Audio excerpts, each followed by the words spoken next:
నమస్కారం ఎల్జేసీ TV news కు స్వాగతం. ప్రతిభావంతులైన 10 మంది పేద విద్యార్థులను ప్రతి సంవత్సరం 10 మందిని దత్తత తీసుకొని యువతకి విద్యను అందించడంలో సమాజంలో తనవంతు కృషి చేస్తున్న స్టేట్ తెలుగు యువత జనరల్ సెక్రటరీ కిలారు శ్రావణ్. ఈ కార్యక్రమంలో ముఖ్య అతిథులుగా DJ Srinivas Reddy, Uyyuru RTO Hela Sharon, state Telugu యువత జనరల్ సెక్రటరీ కిలారు శ్రావణ్ పాల్గొన్నారు. 2024-2025 సంవత్సరానికి గాను 10వ తరగతి ఉత్తీర్ణత శాతం అత్యధికంగా ఉండడం, ఉత్తీర్ణులైన విద్యార్థుల ఫలితాలు అత్యధికంగా ఉండడంతో ఉత్సాహపరిచి భవిష్యత్తులో ఉన్న శిఖరాలకు ఎదిగేందుకు ప్రోత్సహించే క్రమంలో గ్రాడ్యుయేషన్ డేని ఘనంగా ఏర్పరిచారు. కిలారు నాగశ్రవణ్ అత్యధిక మార్కులు సాధించిన 10 మంది పేద విద్యార్థులను దత్తత తీసుకోవడం జరిగింది.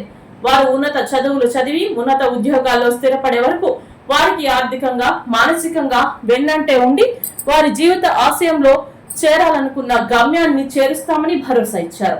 అంతేకాకుండా కిలారు శ్రవణ్ మాట్లాడుతూ యువతికి విద్య ఎంతో అవసరమని, ఈ దత్తత కార్యక్రమానికి ఆదర్శం నారా లోకేష్ అని కిలారు శ్రవణ్ తెలిపారు.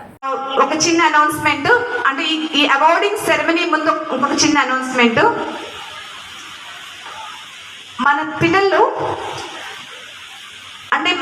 చాలా కాన్ఫ్లిక్ట్స్ ఇంట్లో, అంటే పేరెంటల్ కాన్ఫ్లిక్ట్ కానీ ఫ్యామిలీ కాన్ఫ్లిక్ట్ కానీ ఉన్నప్పటికీ కూడా మీరందరూ చాలా ఆ ఛాలెంజెస్ అన్నింటినీ ఓవర్కమ్ చేసి ఇవాళ కప్స్ తీసుకునే ఒక సెరమనీ. వాళ్ళు క్వశ్చన్ మీద ఆస్క్ మీ, ఇవి నిజంగా do these things happen in your government schools అని అడిగారు.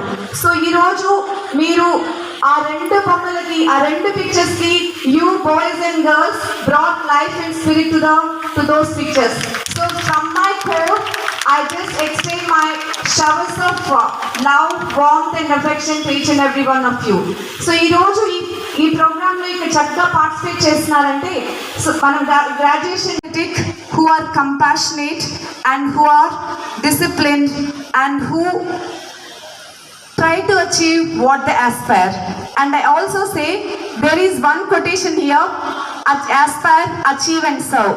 So I just feel that you people also follow that, because మనకి ఇక్కడ డైస్ మీద ఉన్నటువంటి దాతలందరూ కూడా అలాగే కలలు కని దాన్ని అచీవ్ చేసి తర్వాత వారు పే బ్యాక్ చేస్తున్నారు సొసైటీకి.